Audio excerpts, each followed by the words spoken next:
This is RPD Officer Leon Kennedy, and you're listening to the Let's Talk Resident Evil podcast.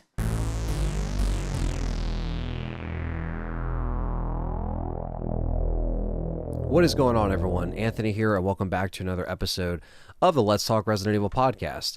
And I know the last episode of the podcast, we discussed the Resident Evil anniversary and kind of went into all of the different memories that kind of were associated with Resident Evil. And I kind of did a bunch of videos that have been kind of around the early days of Biohazard and Resident Evil. I did a lot of beta videos and shorter videos, but I kind of wanted to cover a lot of the essence of Resident Evil, going past the anniversary and, talking about stuff that some people might know about, might not know about, and they want to see certain gameplay snippets or some of those differences. So instead of just talking about Resident Evil 1, I wanted to also show kind of like before, right up until when it was released. And, the demos and the betas is stuff that I've always been interested in general, just like even outside of Resident Evil. I like the half-finished game or whatever it is, whatever was presented to us back then, and that's always been fascinating, and I think doing videos on that has been really fun and really refreshing. You guys seem to enjoy it. I mean, it's not really anything like a main series that's going to be, happening on the channel. It was just something extra that I kind of had, all these ideas, and I kind of wanted to, make videos about them, and that's kind of what I've been working on, trying to kind of proceed past just the Resident Evil 1 1996 or Director's Cut discussion. And then I also finished the Resident Evil history of collecting, or, a collector's guide is kind of what I'm calling it. I'm still really unsure as to if people kind of get what I was trying to go for with that video, because I want to do more. It's not a series that is going to be going on for a while, considering Resident Evil, the ports kind of become the same after a certain point, but I would like to cover all of the stuff that I have and still have to get. So maybe there's a couple more stuff I'd like to pick up before the Resident Evil 2 collector's guide, where I kind of talk about all of the order in which all of these games and different ports came out in different regions and different editions that have certain, obviously, they all have different cover artwork and different disc artwork, and some of them have similar manual artwork and stuff like that. So I like to show that stuff off and kind of talk about the dates that they were released and going back into that. So a couple different, video based content that I've been working on before, there's any actual Resident Evil Capcom news. With the year anniversary of Village that just happened, as you guys know, or don't know if you're just listening to this on, Apple Podcasts, Spotify, Libsyn, which is, you can always download these shows. You know where to find them for free. You can download the links if you don't want to watch it on YouTube, and you can just listen to it. A lot of people do that. So sometimes in these podcasts, I do talk about content that I'm working on or videos that I put out. Also, because I know that there's some people that maybe they don't watch the channel as much as they just listen to this show, because of the fact that it is a podcast and there is a video version of the podcast too on YouTube. I know there's people that simultaneously watch and listen during one podcast or video, and then they'll switch back. So either way works for me. But with that being said, Resident Evil Village, a year goes by, and I kind of got the urge to go back and do the 100% series with Resident Evil Village. So the 100% series is where I complete everything and get the platinum. And with this, I'm trying to just get the platinum. And obviously, to get the lightsaber, I'd have to do triple S. So it is possible. So I'm going to try to obviously get my platinum and then go beyond. I'll try to see if I can do it, or if I just cap out, or maybe I can just become really good at Mercenaries. I don't know. I'm not really good at this Mercenaries. If there's one thing I can say, this is kind of I'll get to Mercenaries because we'll talk about that.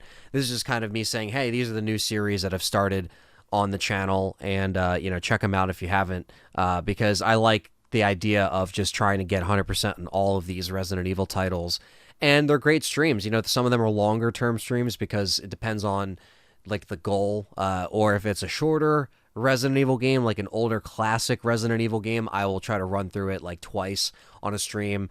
If it's just once, it depends on whatever's going on, but that's kind of where Village is at. I already did everything in the campaign and unlocked everything there. I did that last May, so a year ago during this time was when all that stuff was getting unlocked.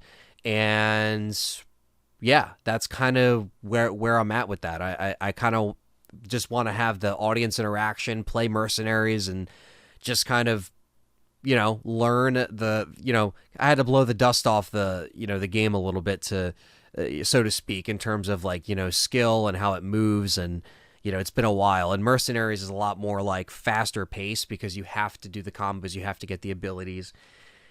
But again, I'll kind of wrap up my opinion of mercenaries when I get to the end. I kind of wanted to talk about in this podcast what it's called is, Resident Evil Village 1 year later or a year after the Village, and kind of just what I think of Resident Evil Village now, because a lot of people still ask me, how do I feel about it a year later, or how do I feel about it jumping on the game a year later and kind of playing it and like thinking about it now that a lot of the stuff is settled, right? Because I kind of did the same thing with Resident Evil 7. Like I went back and kind of discussed and played it, but I went back and discussed it just like after the fact, right? Because when it comes out and there's like a lot of hype and there ends up being just like a lot of stuff happening, it was kind of hard to kind of break through that because there was a lot of noise with Village, a lot of positive noise, and there's a lot of positive stuff with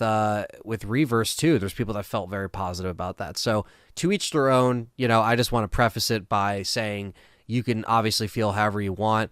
You guys know how I feel and how me and John felt last year. That was represented in our podcast. That was represented in our video review really well. If there's, I have no regrets with any of those, things that that me and John said a year ago, and that even what I'm saying now, because, it's not coming from a pissed off or mean place, like I said. And if anything, a year passed and being able to kind of go through it again and play it on Mercenaries gives me another perspective, kind of like how I went back and did Resident Evil 7 on VR and experienced it the way that Capcom actually designed it for. That was also another kind of like eye-opener. I was like, okay, I kind of see why some of this stuff was placed the way it was for particular jump scares, stuff like that. But Resident Evil Village itself, I think a lot of people love the gameplay. I think a lot of people love the graphics. They really enjoy the Resident Evil 4 aspects of the game. They love the Duke. They love upgrading stuff. They like the flexibility in the arsenal and the fact that even if you're a casual fan, like jumping in playing it, like Resident Evil 4, you can actually grasp it very well, and it's not something that you're going to be like, scratching your head, I don't know what to do, I'm stuck. It is kind of designed in that way where it is accessible, and that's not a problem. Resident Evil 4 is still one of my favorite games ever, right? Resident Evil 3 Nemesis is my favorite, game of all time, and favorite Resident Evil of all time, but I prefer fixed camera angles, and I prefer, the original style of playing, right? With Resident Evil 4, it's still one of my favorites, even though it changed the style. It made it over the shoulder. It made it completely different than what we were used to. And I think that's really the main idea here is going into this, I wanted to think about, the fans that actually really enjoy Resident Evil Village and kind of like their perception of Resident Evil, because you have to really think like, when did they get into the series? And some people that got into the series even at a younger age, or when it was coming out back in the 90s, some people still champion the game. So again, it's all different walks of fandom, right? So everyone's gonna feel a certain way about it. But I guess like the main thing that I still kind of see when I play through the game is kind of just like, I really love the gameplay. I think the gameplay is, it's very fun.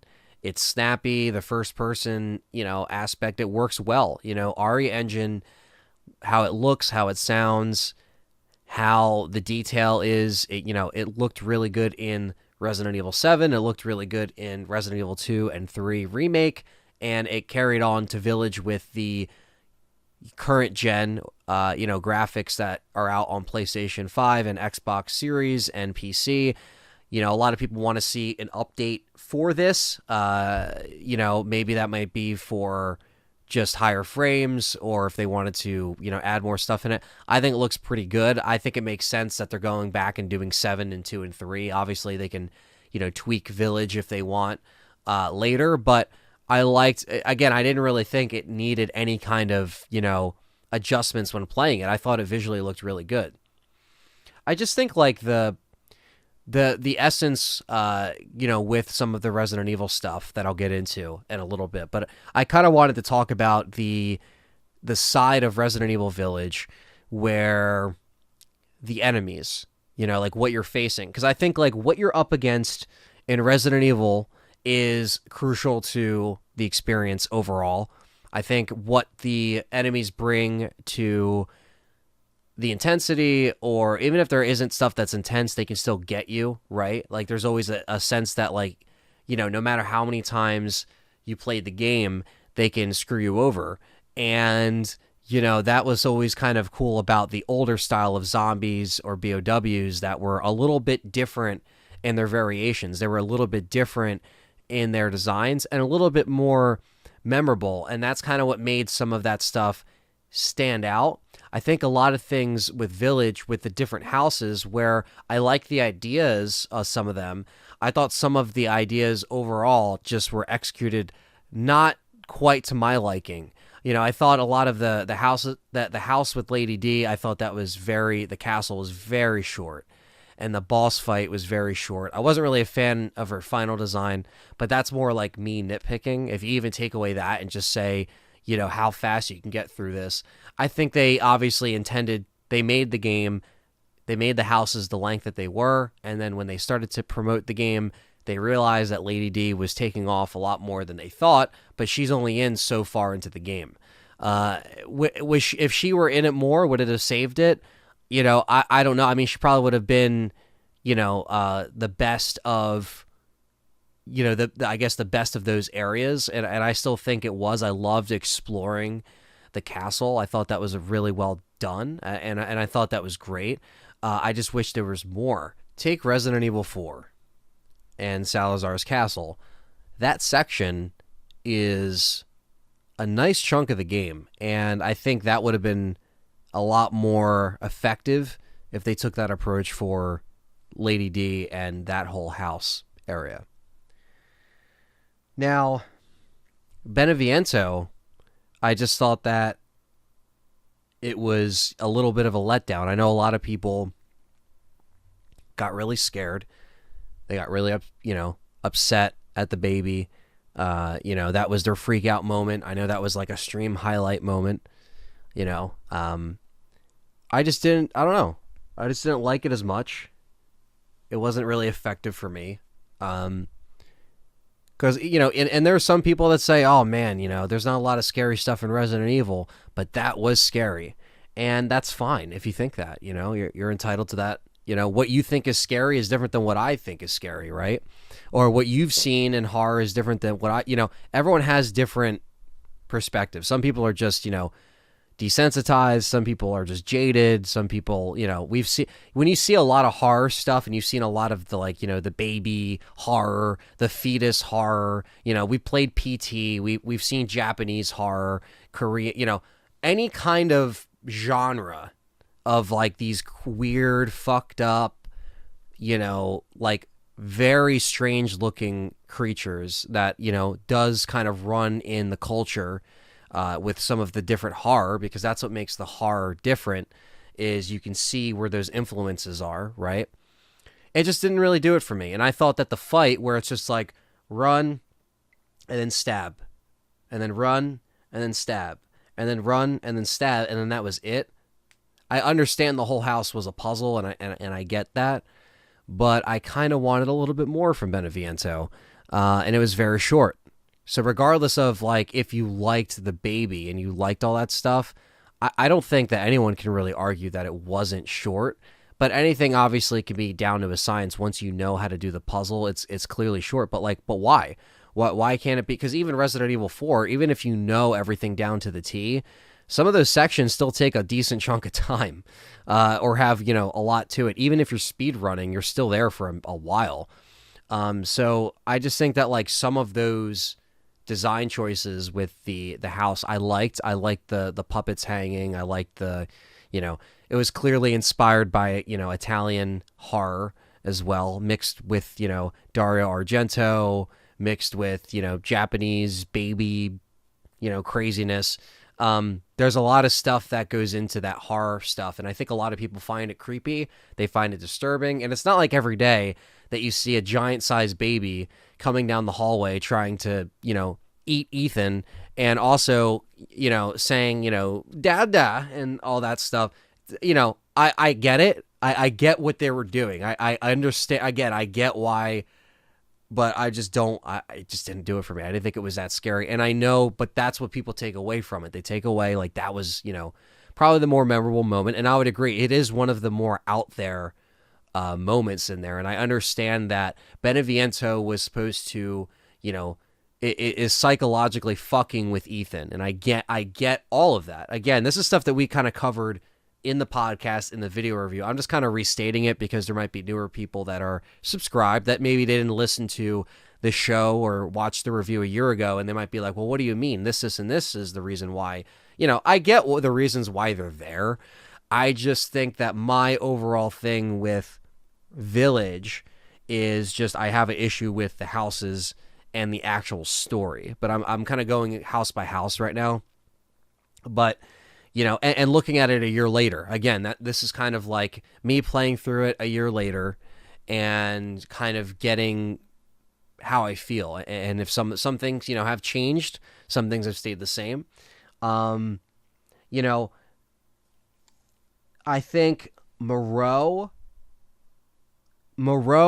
is, again, I didn't mind Moreau as much when I played it this past time.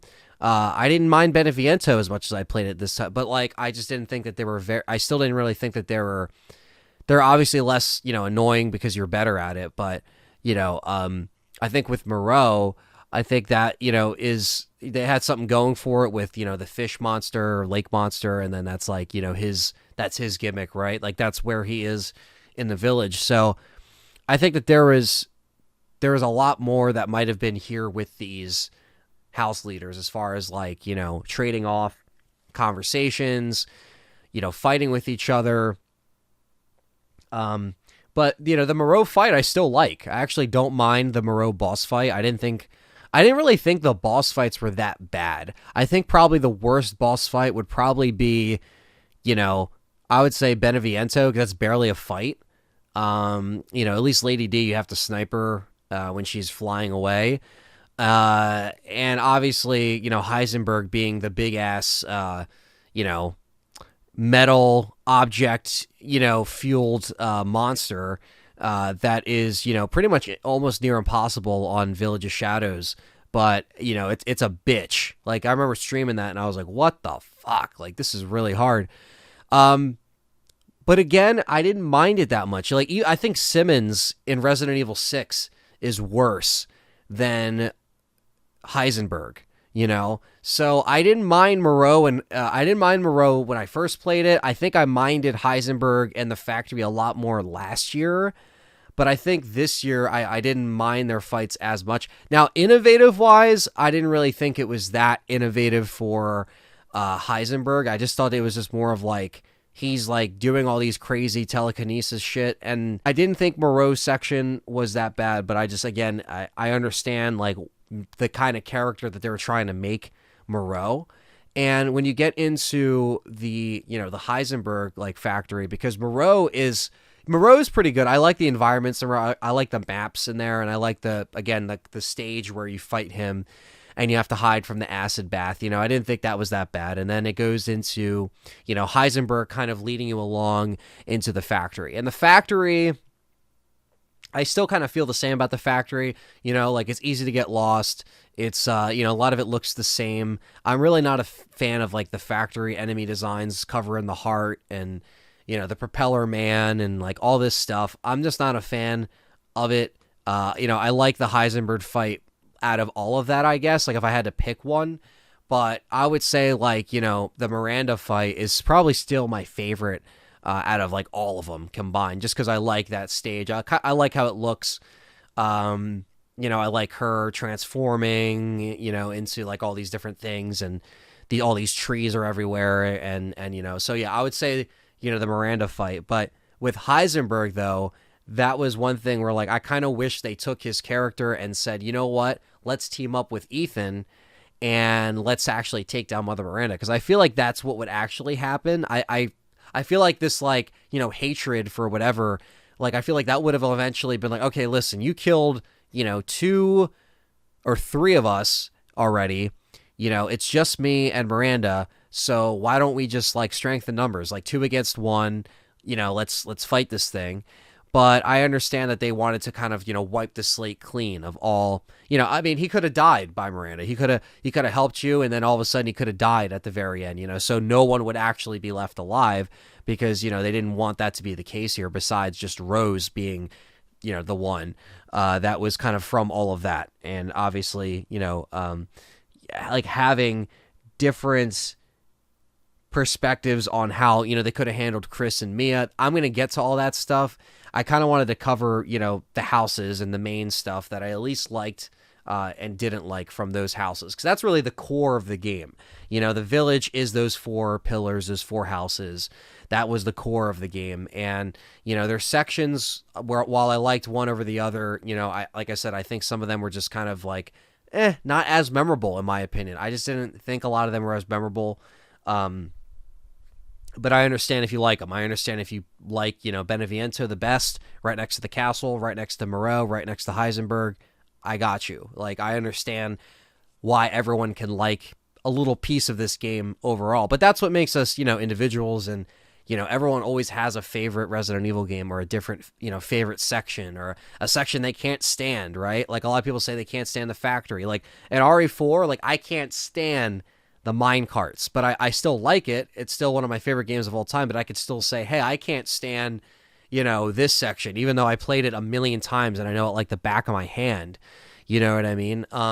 But that's another thing that I like about just kind of like experiencing it, and then also kind of going back and playing it, because then you can really, like, you're not just playing it once and then it's done. That's something we've never done here on LTRE. That's something I'm not going to do going forward either. It's just like, I'm never just going to be like, always going to try to give things a chance and try, unless it's Dino Crisis 3.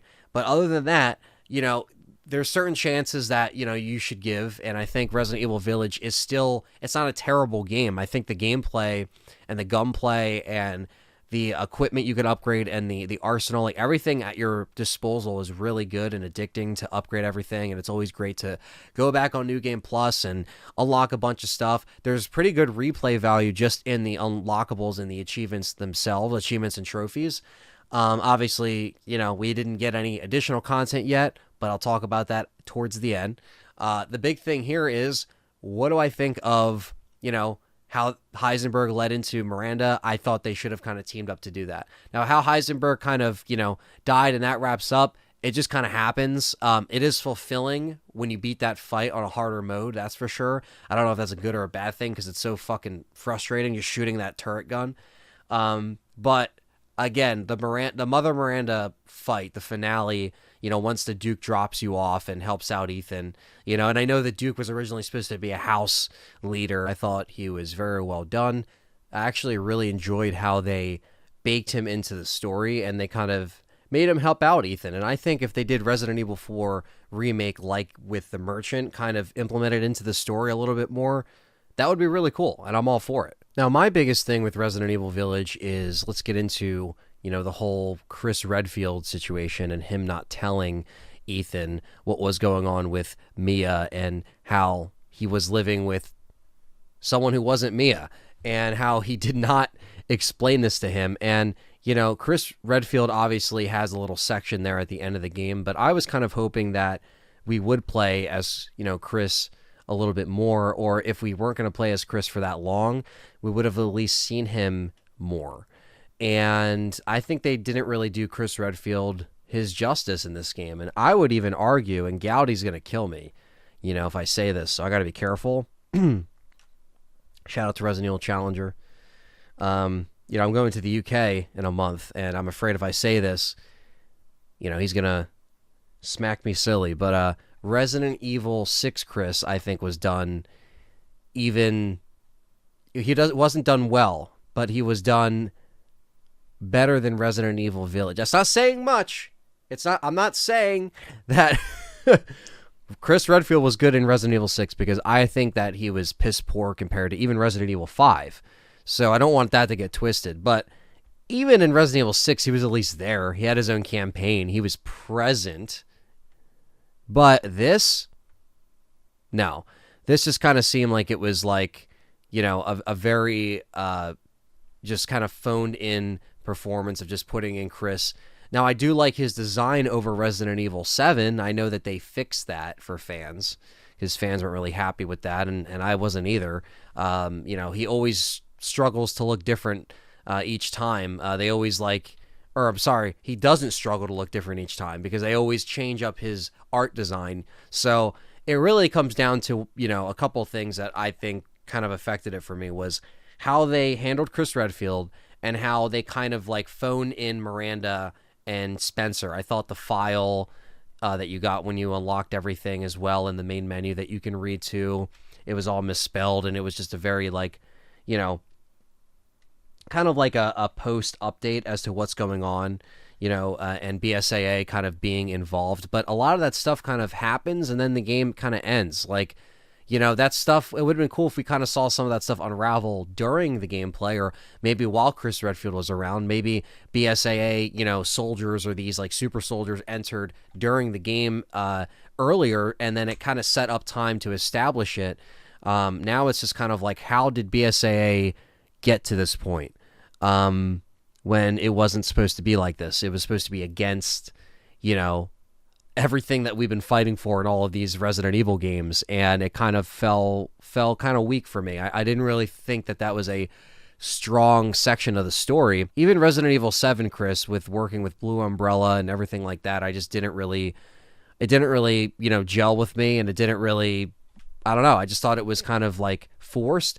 And then when we finally got Not a Hero, that's why I was like, really? Like, they just didn't really cap off on Chris like I thought they would have. And then same thing in this game. As a big Chris Redfield fan, Jill Valentine and Chris Redfield being like my main two favorite characters of like gaming and Resident Evil, I would it would have been cool to see him a little bit more and to have him have more of a presence. Can they add that in DLC? Could they make just a Chris Redfield DLC? Well, this is where the speculation comes in as to what the DLC can be. Is it going to be more lore to the village? Is it going to be about Chris Redfield's side when he was there during the events? I don't know what they're focusing on. But I personally would like, I don't know. I just think that like, because the timeline is, people are getting older and, they're not getting any younger. And I think there's something with that kind of is like, dude, like, let's see these characters before they get old. And now it flash forwards to, Rose, and whether it's rapid aging or not, regardless of that, they literally have weapons on her at all times, a sniper on her just to make sure, like they have like the security guards. So it's like, I think that's going to be somewhat where they might take it. I don't know where they're going to take it next. I obviously would like to see it kind of switch up a little bit and introduce, if they are going to introduce new characters, just kind of introduce characters that, I just enjoy a little bit more. I did like, some aspects of seeing, Chris in here, but, with Ethan, I kind of, I know some people liked him more in this game. I just kind of felt the same. I just kind of felt a little indifferent. I was like, like, he's just kind of the same as in 7. I know they kind of, he's more trained and he has, experience under his belt. So maybe I did like him a little bit more in this game, but, again, just not really a newer character that I was like, oh yeah, like 100%, I'm all in. I thought they were going to really kind of up it and punch it up with this. He does act better though. His voice actor tried a little bit more, had a little bit more to work with, I think, this time. So I'm not gonna discredit that. I just think that like there's a lot of things where I don't know. It was like it was a whole section of that game where I was like, damn, like Chris Redfield's only showing up here and that's it. Like that was rough. I wanted to see more. And of course the different house stuff that kind of let me down too, with some of the length and some of the payoff. And the payoff of this story was just kind of whatever. I thought the Miranda fight was fun. I did really like it. I thought the build up was really cool. I thought their dialogue back and forth was fun. For the old Resident Evil cheese, it brought that charm. But I think overall I just didn't really vibe with the Lycans and the werewolves and the Wolfmen and the skeleton dudes with the swords, and like I don't know, I just didn't really think that really captures the essence of Resident Evil as much as the zombies and the Walking Dead, if you want to call them that, or the fucking dead that walk the earth, or the BOWs, the hunters, the lickers, the Cerberus, the list goes on and on, the spiders, the crows, like all that stuff in general. I think that just kind of embodies it, and I think Resident Evil 2 and 3 Remake were definitely true to that, in terms of like at least you got enemies that were close to it. The remakes might have not been perfect at all, but there were good remakes, but they weren't perfect either. But with the enemy design, at least it was Raccoon City-esque. It did have that going for it. So I just kind of want that back in Resident Evil in terms of the main story, because I think that kind of really makes me get into it more, I think, when it kind of feels like Resident Evil.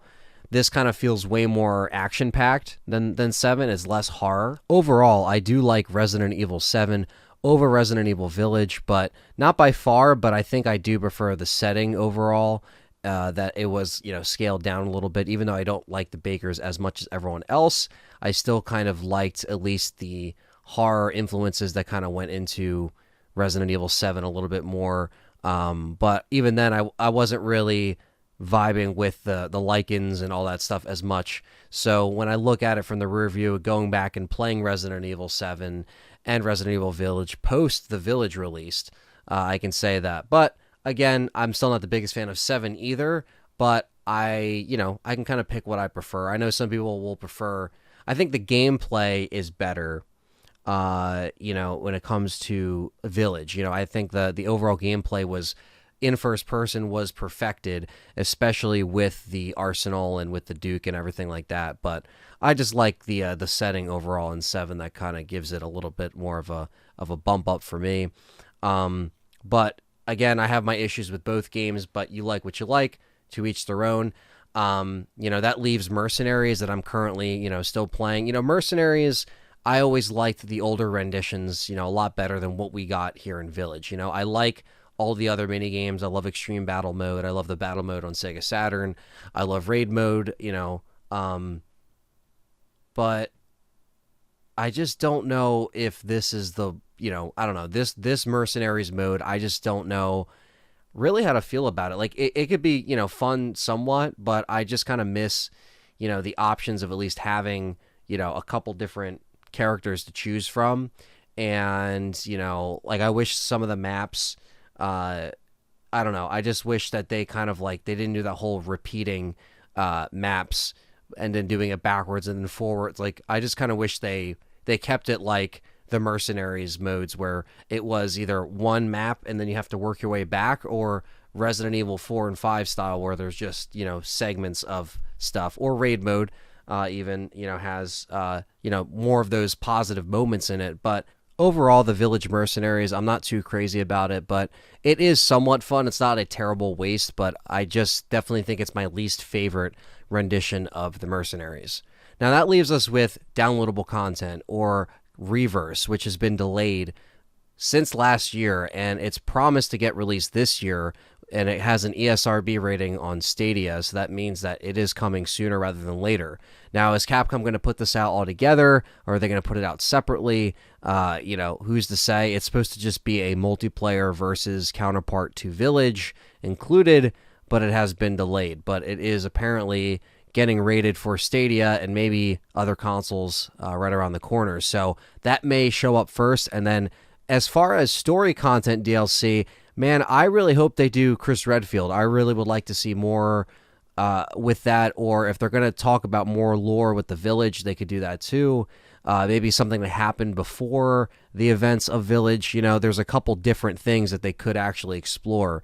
But of course, I just want them to make it make sense, and obviously take their time. If fixing everything and doing everything has been, you know, kind of along with those delays, I hope that it's been, you know, worth it for them to kind of take that time and to, you know, revamp, reverse. And then as far as the DLC is concerned, you know, that kind of goes along with it. I mean, they could release them at separate times. They could release them together. It could go either way.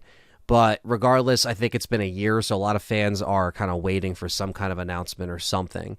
And we'll see. You know, we haven't really seen anything, and I get asked this in multiple videos or streams, like, where's the DLC? When's it coming? Hopefully we'll have an answer soon, and we'll have some kind of date. But yeah, I kind of wanted to talk about that in today's, you know, podcast or show, just kind of like looking at Village a year later. Now that I've played 7 again on VR, I played Village again in the past year, and I'm playing Mercenaries, and then I kind of just wanted to gather my thoughts and make some points that, again, to each their own. I know that, you know, we lost a lot of people, like a lot of people dropped off when they knew our opinion of Village. Some people did, some people didn't. You know, the dedicated ones and the fans stayed with the channel, and that's really the main thing. You guys know that we, you know, in the past always try to just give you the honest opinions, and that's what I'm trying to give you guys today, is just like, you know, honest opinions and honest perspectives from just like, you know, playing stuff multiple times and being a fan and being passionate about it. You know, I think if they're going to go forward with, you know, remakes, that's all good. Hopefully they just make the remakes good. But if they do RE9, hopefully there's just some kind of like, you know, rejolt to the story and characters. Hopefully there's just like a whole new little, you know, little part of the, I guess, the story that we can kind of dive into that's separate from Ethan, that's separate from, you know, the end of that, because that's kind of what this represented, was the end of Ethan's story and all that stuff. So, but yeah, guys, so that is it for this episode of Let's Talk Resident Evil Podcast. Thank you for listening. Don't forget to hit that thumbs up, subscribe if you're new, follow me on all the social media platforms, follow me on Patreon, or sign up for the YouTube memberships for just $5. Patreon starts at $1. You get a little bit extra content on the Patreon side of stuff. You get extra podcast every month, and you also get exclusive hangouts and Discord access. And don't forget to check out LTRE.store, where I have a bunch of new merch that's going up. We already have new merch up. I put up the Nemesis t-shirt designed by Quentin Bauer, who also did the dice lock design and everything else. Shout out to Quentin Bauer Art for holding it down for the merch, and I'm going to be updating some more designs by next week, so stay tuned for that. And thank you so much for just all the support, and I'll catch you guys in the next podcast. Take care. Hey, don't leave me in a cold, cruel, you-less world. Hit that subscribe button. Let's talk more Resident Evil. A big shout out to everyone that supports me on Patreon and YouTube memberships. YouTube members grants you access to voting on content with custom badges and emojis for chats. Patreon gives you the same voting privilege, but even more. Gain access to uncut recording sessions, weekly exclusive Patreon shows, and live hangouts on Patreon. Tiers start at just $1. Thank you so much for your support, and I will catch you next time.